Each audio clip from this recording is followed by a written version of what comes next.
Hello, welcome to our YouTube channel और the classes. सी टाइट की उसी श्रेणी में अगला टॉपिक हमारा है लॉरेंस कोहलवर्ग का। देखिए, आप ये मैंने बताए थे चार वैज्ञानिक, पियाजे, कोहलवर्ग, वाइगोस्की और चामस्की। इनमें क्या है कि यही पिछली बार एक ही सेट में 5-5 क्वेश्चन आए, तो अब क्या है कि क्वेश्चन कुछ ना कुछ डीप तो आएंगे। तो अब क्या है, एमसीक्यूज मैंने इसका रखा है, पूरी थ्योरी मैंने इसकी डाल दी है वीडियो। आप ये देखिएगा, मात्र 14 मिनट की है वो। 14 मिनट में आप बिल्कुल अंदर तक चले जाएंगे और उसी श्रेणी में ये क्वेश्चन जो मैं लाया हूं ये गहराई तक लेके जाएंगे आपको। यानी कि जो इसकी थ्योरी है वो कहां से पूछता है, क्योंकि मैंने कल भी बताया था कि जो मैं पढ़ाता हूं वो क्वेश्चन ओरिएंटेड होता है। यानी कि जैसे क्वेश्चन आ रहे हैं वहां से नोट्स बनते हैं। ठीक है, तो इसी क्रम में हम शुरू करते हैं एमसीक्यूज। ठीक, अब आता है, शुरू करते हैं। ठीक है, तो एक बच्चा, मैं पेन ले लेता हूं, एक बच्चा तर्क प्रस्तुत करता है, आप यह मेरे लिए करें और मैं आपके लिए करूंगा। और मैंने कल थ्योरी में बताया था, यानी कि आप मेरे लिए करें और मैं आपके लिए करूंगा। तो कहने का मतलब यह है कि तू मुझे बॉक्स दे दे, मैं तुझे कटर दे दूंगा या कुछ भी दूंगा। तो कहने का मतलब अदला बदली वाली भावना। बात समझ में आ गई? तो आप ये बताइए, कल जो बताया था अदला बदला, बस आपको इस तरीके से पढ़ना है और ऐसे ही नंबर आना होता है। ठीक है, ठीक है, बस आपको नंबर लाने हैं ना। सिलेक्शन ऐसे ही होता है, क्योंकि सिलेबस इतना बड़ा है कि आपको अगर टेक्निक से पढ़ेंगे तभी याद रहेगा। ठीक, तो अदला बदला वाली भावना कौन सी थी? अदला बदला हमारी थी, यानी कि पूर्व रूढ़िगत में दूसरा पार्ट। दूसरा पार्ट का मतलब हो गया सहायक उद्देश्य अभिमुखीकरण। क्या हो गया? सहायक उद्देश्य अभिमुखीकरण। कल मैंने बता दिया था। क्लियर? कोई भी दिक्कत नहीं आएगी, पहले उस वीडियो को देखें उसके बाद क्वेश्चन लगाएं। ठीक, नेक्स्ट पे आते हैं। किसी बच्चे का दिया गया विशिष्ट उत्तर कोहलवर्ग के नैतिक तर्क के सोपानों, ये सब फालतू का दिया होता है इतना बड़ा।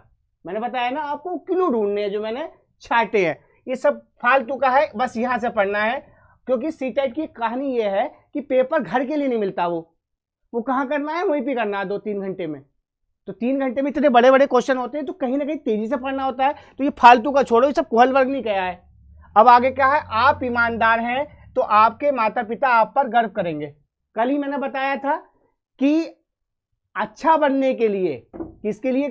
अब मान लो मैं हूं, मैं अच्छा बनने के लिए मेरे पास अच्छा करूंगा, अच्छा लड़का बनूंगा, तो सब लोग मुझे तारीफ करेंगे। तो इसका उत्तर हो गया अच्छा लड़का अच्छा लड़की अनुकूलन। कल भी मैंने बता दिया था। इसका दूसरा पार्ट परंपरागत अवस्था का, ये बिल्कुल सिंपल। उस वीडियो को देखें, क्वेश्चन एकदम करें, बस यहां से क्लू निकाल के, बस ये एक तरीका है। ठीक, आगे आते हैं। निम्नलिखित में से किस स्तर पर निर्णय केवल व्यक्ति की अपनी आवश्यकता और धारणाओं पर आधारित होता है? कल मैंने बताया था कि आवश्यकता जो है, इससे पहली वाली थ्योरी वाली वीडियो में, आवश्यकता और धारणा कि हमें क्या आवश्यकता है, तो वो कौन सी अवस्था थी?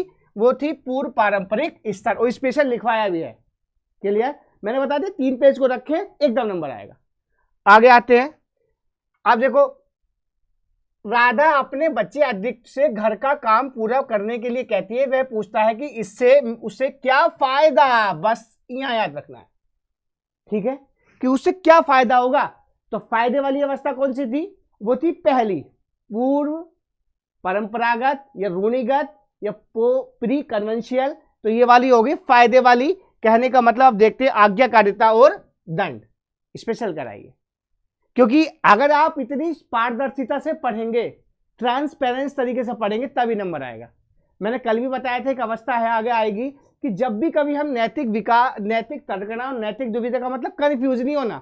आधे लोग कहते हैं बस एक ही नंबर से रह जाता है, तो वो इसलिए रहता है कि कहीं ना कहीं ट्रांसपेरेंसी नहीं है। ठीक है, वो कैसे आती है? Practice make a perfect man, practice से आती है। तो इसका उत्तर हो गया ये। अगले पे आते हैं। रोहित ने अजय की डेस्क पे ली हुई पेंसिल वापिस रख दी क्योंकि उसे पकड़े जाने पर सजा मिलने का डर।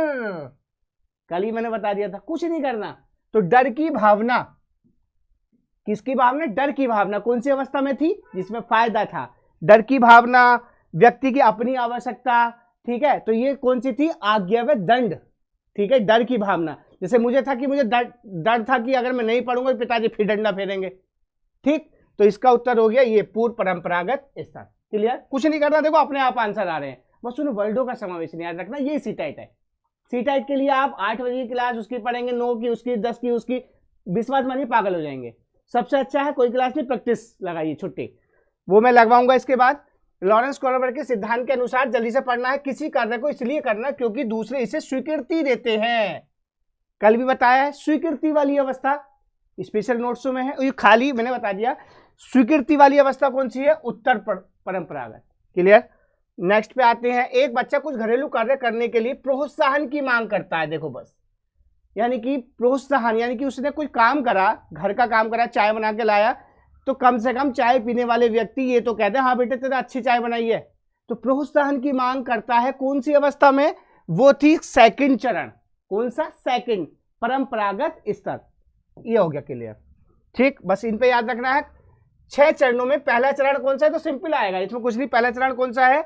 ये है आज्ञाकारिता और दंड। किसका पार्ट है ये?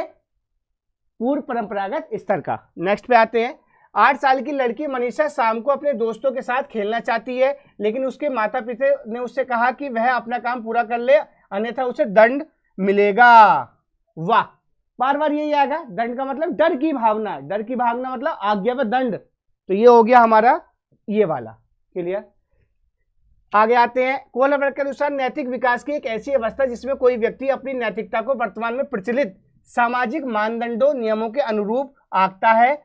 सामाजिक मानदंड किस में आते हैं? मैंने बताया था कि नियम का जो रोल है वो सेकंड स्टेज में है और समाज का जो रोल है वो थर्ड स्टेज में है, यानी कि नैतिकता का उत्तर परंपरागत स्तर, जो लास्ट वाला पार्ट है। कहते हैं अगला, कोहलबर्ग के अनुसार सिद्धांत में सजा टालने के नियमों का पालन करना, यानी कि सजा ना मिले, यानी कि डर की भावना। कौन सा हो गया? ये वाला पहला चरण। अगले पे आते हैं, सजा के डर से, फिर वही कहानी। सजा के डर का मतलब पूर्व परंपरागत, कुछ नहीं करना, बस ये क्लू याद रखने हैं। बात समझ में आ गई? तो ऐसे सिलेक्शन मिलता है।